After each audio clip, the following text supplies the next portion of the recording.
if there's one thing I could say to the younger moms and dads out there who are listening, the days are sometimes slow, the years fly by, and you will never have this opportunity again to be with your children. Time is just a precious, precious gift. Hi, you're listening to the Zan Tyler Podcast. Hello, everyone, and welcome to the Zan Tyler Podcast, where our goal is to help you thrive in your homeschool journey. Before we begin today's episode, I just want to remind you to subscribe to this podcast wherever you listen or watch, including YouTube, and leave us a 5-star review if this podcast has encouraged you. Leaving a review helps us and helps other homeschool parents like you find our podcast. As always, you can follow me on Instagram and Facebook for more content. Today, I'm excited to have Tina Keto with us. Tina is a homeschooling mom with 12 years experience, a military wife, and a second-generation homeschooler. She is a work-from-home mom who enjoys raising her boys and building community wherever the military takes them. As a homeschool consultant, she finds great joy in assisting homeschool parents and encouraging them on their journey. So stay tuned. I think you're going to really be encouraged. This podcast is brought to you by BJU Press Homeschool. Homeschooling is an exciting adventure we take with our children. One of the most challenging parts of this journey is choosing the curriculum you want to use. BJU Press Homeschool is a curriculum you can trust. All the books, resources, and videos have been designed with you and your child in mind. Their curriculum is educationally robust and rich, taking into account that children have different learning styles, strengths, and needs. Mom, you are in charge. BJU Press Homeschool is here to come alongside and support you. Do you need help with the teaching load, or is there a subject you just don't want to teach? Their amazing video courses are available for all grades and almost every subject. BJU Press Homeschool believes that homeschooling can produce a new generation of students who know God, love their neighbors, and stand firm in their faith. For more information, go to bjupresshomeschool.com. That's bjupresshomeschool.com.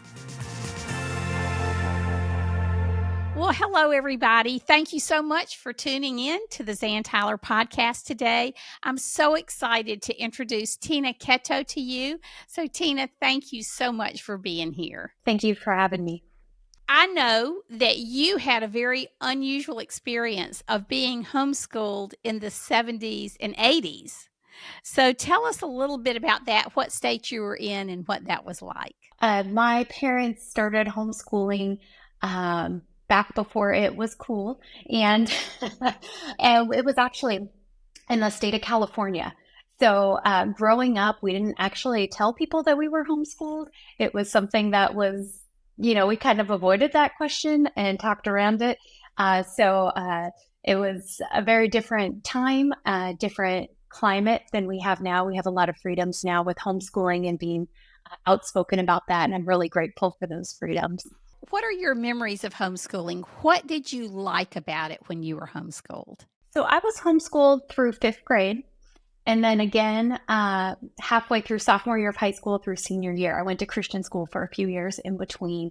So my early memories, I had a lot of free time in the early afternoons. So I just remember having a lot of mental free time, right? We got our schoolwork done, and then I had time to play and create and socialize and all of those things. So that was a good experience. And then fast forward to halfway through high school, I really enjoyed homeschooling the second half of high school. It was actually a great opportunity for me to be able to focus on my academics when I needed to, and then have ample time to pursue the things that I enjoyed. I was able to work in the mornings and then do schoolwork in the afternoons. I was able to be really involved in my church and in service and in community, and I really enjoyed that. And it was a very positive experience. I have so many good memories of the second half of my homeschooling, or the second half of my high school years, because I felt like I was able to figure out how to balance life before even becoming an adult, which was really a huge blessing. Oh, yeah, that's powerful. Well, I want to go back to what you said about you had a lot of mental space in those early years to be creative. I love the idea. I've just never heard it expressed like that. But homeschooling there was one author who just said he loved homeschooling his kids because they had time to think outside the madding crowds. And but I love that idea of mental space because we're all about margins these days, but we don't think about mental margins. And so I love that. So, all right. So you had a positive experience. So you just knew that when you got married and had kids, you were going to homeschool your kids, right? No. So, um, growing up in a family with 3 other siblings, I knew the amount of work and sacrifice it took to homeschool. And I appreciated what my mom put into homeschooling, but I didn't think I would ever do that with my own kids. I really valued the Christian education that I got, and I knew I wanted that for my kids. I wanted them to have a Christian worldview. I wanted them to have a Christian education. So I always assumed that I would work part-time, send my kids to Christian school, have my own time, have my own space. And that was the plan when my husband and I got married. And of course, once you have your own kids, everything changes. Once my first was born, I started thinking, instead of thinking what I wanted to do and what my plan was with my life, everything shifted to like, okay, God has blessed me with this child and I need to do whatever is best for the situation. And so that as soon as my oldest was born, I was no longer opposed to homeschooling. I just wanted to do what was best for my kiddos and for my family. That is really amazing because everything is theory until you hold that first baby in your arms. And you're right, that just changes everything. So how many children do you have? My husband and I have 2 boys, 14 and 17. So growing quickly, I feel like we just blew through all of those elementary years. And now I'm going to have 2 high schoolers this next year. Isn't that crazy? I mean, if there's one thing I could say to the younger moms and dads out there who are listening, while the days are sometimes slow, the years fly by. And you will never have this opportunity again to be with your children. And time is just a precious, precious gift, especially when you are where you are, Tina, and now you're looking at 2 high schoolers who will soon be graduated. What about homeschooling after being homeschooled yourself, not wanting to homeschool and then homeschooling? Was there anything that surprised you in the journey in those elementary years? I think a lot of people assumed because I was homeschooled that I just knew how to do it, like that I was an expert, with my own young kids. And I had to learn my own style with homeschooling, how we were going to do things, what it was going to look like for my family. I grew up having a grandma that would come over once a week and hang out with us while my mom went to Bible study once a week in the mornings. And that was probably great for my mom to get away and to have fellowship time. It was great bonding time. I had a really special relationship with that particular grandmother because of the time we had. Right. Right. Figuring out how to make homeschooling work for our family without being near family was a big challenge for me. So my husband is active duty military, so we don't have family nearby. And so figuring out what that looked like was a challenge for sure, and trying to find a good balance in our own family. Oh boy, I can see that. It sure does make a difference when you have family around. But then it's amazing to see how the Lord comes in and fills the gaps and meets the needs that you have. Did you know that you were going to homeschool your boys all the way through? Or did you have plans of maybe elementary school and putting them into middle school and high school? Or what were you thinking at that point in time? Yeah, so when we started homeschooling, which was like preschool, my husband and I thought like, maybe 3rd grade would be a good age to put our kids into school.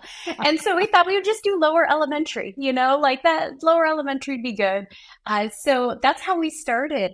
And then my oldest finished 2nd grade and announced to my husband and I that he wanted to keep doing what he was doing all the way through, that he loved homeschooling and he wanted to keep going. And he was doing well academically. He was, he had friends. He had, different things that he was enjoying doing. And everything was working. And that's when my husband and I were like, oh, I guess this is what we're going to do unless God tells us otherwise, because it's working and he loves it. It's a good fit. It wasn't something that we had planned. We kept saying 1 year at a time. And then at that point, we're like, okay, this is what we're doing. So your son wanting to continue to homeschool was actually a big catalyst for you in continuing on. Yes, and I think that was kind of the year we kind of got into our groove, kind of realized, what we were doing, and what was working. That was just kind of a deciding year where we just knew things were going well. And then my son, making that proclamation was just confirmation. Right, right. Yeah, it's really interesting. It's funny that you said the third grade because in those early years of homeschooling back in the 80s, the prevailing wisdom was, and this came from one of Dr. Raymond Moore's books, was at least to lay formal academics until the third grade. Keep them at home and then put them in the third grade. And I can remember thinking, boy, if I make it through the third grade, somebody needs to pin a medal on my chest. And then, you have those incidents and you realize, I don't want to give this up. I mean, it's hard, but this is precious in so many ways. So, what are the benefits to homeschooling, Tina, that you see that compelled you to keep going that might be good for other parents to hear at this point in their homeschooling journey? Yeah, there were so many by the time we reached that point. We realized that we had more family time, with my husband being military. If he was flying in the afternoons or the evenings, my kids didn't have to do school that morning. We had family time in the morning, and then we do school in the afternoons, and we could flip-flop things. We could be flexible.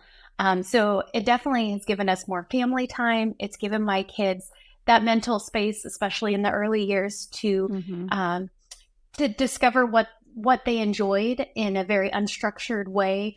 We do structured school, but we tried to have a lot of unstructured playtime.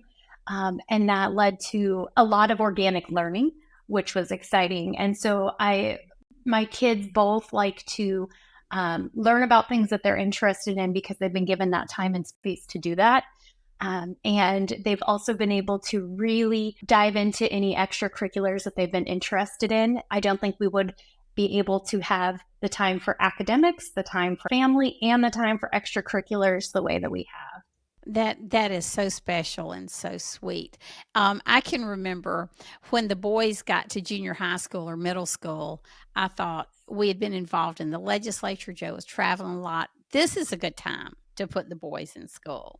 And it was funny. I know I've said this before on the air, but I think it's worth repeating.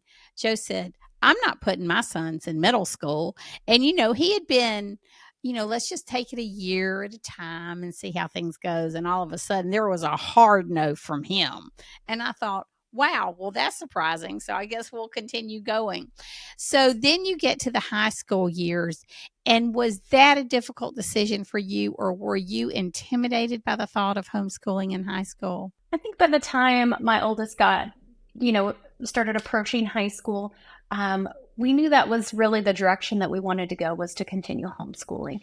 And we looked into Christian school options and the different things that our community had to offer. My son really was like, Mom, I have everything I need. We're a part of a homeschool group that has student council, and the high schoolers do student council, and they facilitate things for the younger kids as well as activities for the junior high and high schoolers themselves. And he said, I have everything I need, and he didn't feel the need to go to school to have that experience. He felt like he didn't feel he was missing out on anything.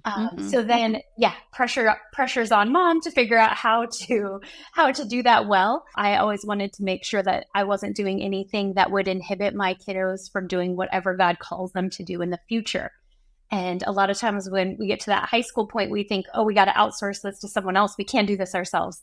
I did a lot of research. I talked to a lot of homeschooling moms that had recently been through high school and their kiddos were in college. I was worried about accreditation, about transcripts, about all of those things. And I learned because it that becomes real in high school. I mean, it's like it counts, yes, someone it else is going to counts. be That's reading right. all of this. That's right. Yeah. And Yeah. yeah, so it was helpful talking to many, many homeschool parents and realizing that it could be done and it could be done well, which gave me the confidence to move forward. Oh, that's really special. That's sweet. So, what did you do in high school in terms of the academics? So my oldest, he has always loved the BJU Press homeschool video courses. He loves being able to be independent, to learn lots of interesting information, and then come and tell me about it or learn side by side with me. So for him, it was a no brainer. We knew we were going to continue with BJU Press Homeschool, and that he was going to use primarily the video courses. One of the courses that I'm really passionate about is Bible. And oftentimes I'll do that class parent led, and I'll teach it myself to my kiddos. Tell us how the videos work. Do you feel like you lose that time with your child? Do you think they're getting too much screen time? How did you make that work, maintain your relationship, and make sure that the education was engaging? Yeah, so the video courses have been really beneficial for my family and my kiddos. Both of them love the video courses. I can't do it any better and any faster. Honestly, I have timed myself on some of the courses, how much time it takes me to prepare a lesson, to read ahead, to sit down, to go over it with my kiddos. So I'm spending time when I'm teaching it myself. I'm lesson planning, I'm preparing, I'm executing. So there is lost time in there when I'm not even interacting with my kiddos. So for me, and especially being a military family and not having family nearby, I feel like I have help. I have the help of the video Mm. course teachers on demand to teach a lesson, to teach a whole course, to teach a whole grade if that's what I need. But I still am in control. I still drive the learning. I'm still the one that makes the final decision on what my kiddos do and don't accomplish in those courses. So I feel like I get all the benefits without any of the drawbacks of having something laid out for me. Getting to sit with them during the videos when you want to and discuss. I think one thing that's important to talk about in terms of the BJU Press videos in particular is that they are done for the homeschool child. It's not a classroom video where where you've got to put up with misbehavior in the classroom and questions and all of that. It's one teacher speaking to your child. The other benefit of that is it cuts down drastically on the amount of length of each video. So instead of being 40 to 50 minutes, they'll be 15 to 20 or 25 minutes once you get to some of the high school classes. And I love that they teach to the lesson. So some days it may be a 5-minute video for a particular class, if that's all that's needed. And sometimes there's work days built in for them to work on projects. I find it very reasonable for my kiddos to use the video courses. Also, the things that I've been impressed with as I've hung around the studio and watched some of the teachers record is all of the interaction they bring into it. They'll have different experts come in and speak on things, or they'll have excerpts from some pertinent information they found on the web. And then they'll say, stop now and do a particular exercise. So they are the most engaging videos I think I've ever seen. I agree. And my kids there's like these fun little segments for each course. Each year they get new segments with the new subjects and grade levels. And my kiddos will call each other over to watch, a fun segment. Like they'll have them stop if they're working on a lesson, like, you got to come over and see this, or they'll replay different fun segments. And what's great about that is they're learning and they don't even know it. Like they think they're getting a brain break because they're getting this fun segment, but it's reinforcing the concepts for the lesson. And it's just so much fun. It's a lot of fun. Okay, Tina, tell us a little bit about the hub and what that tool is and how that helps you with the video courses. Oh, I love the Homeschool Hub.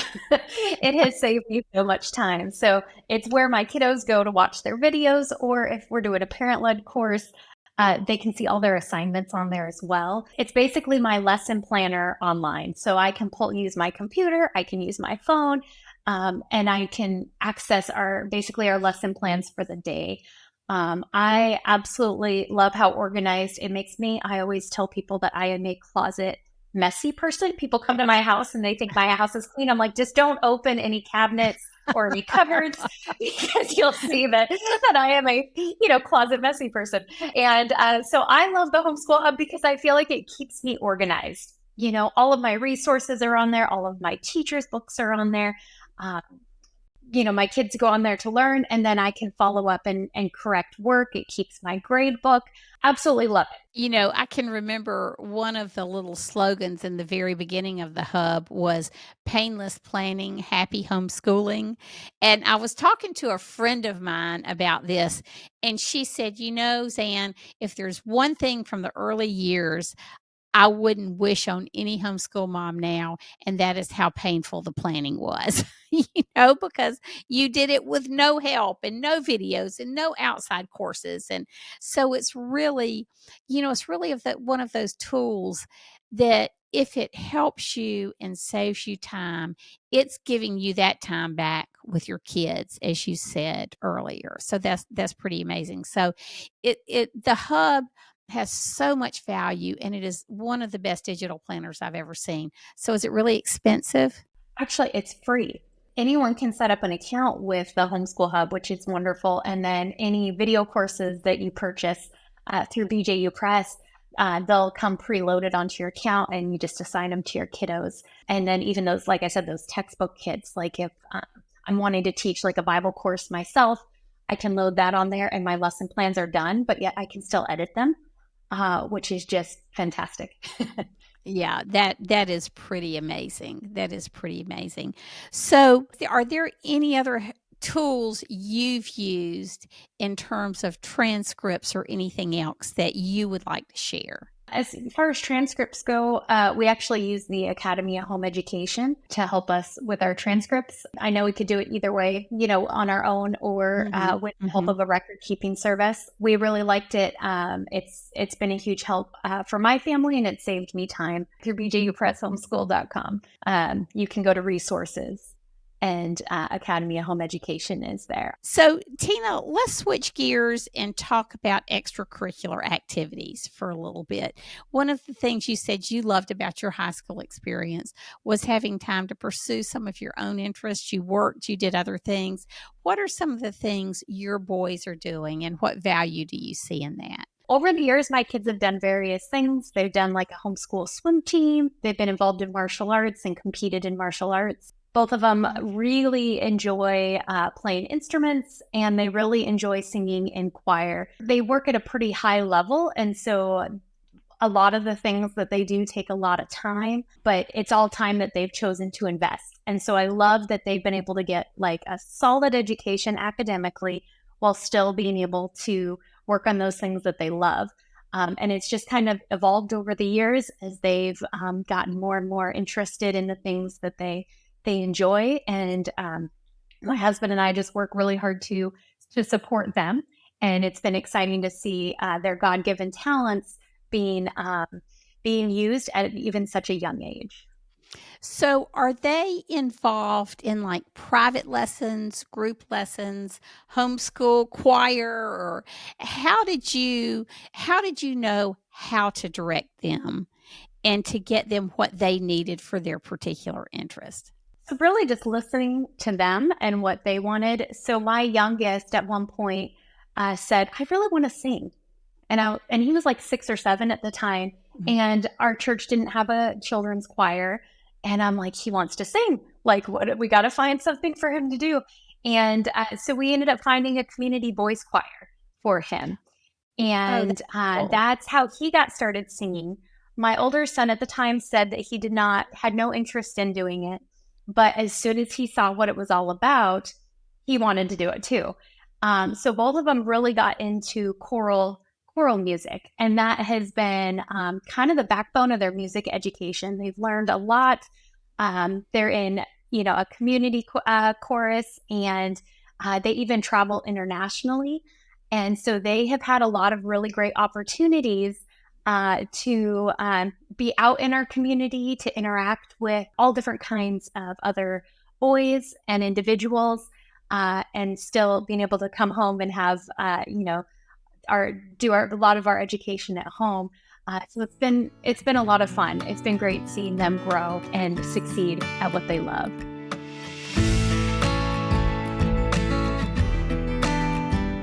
Thanks so much for being with us today. I hope you've been encouraged. You can find Tina on Facebook and at her website, homeschoolhelp.com/Tina-Keto, Keto.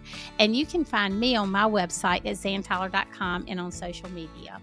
Thanks for being with us, and may God continue to bless you and your family. Until next time, bye.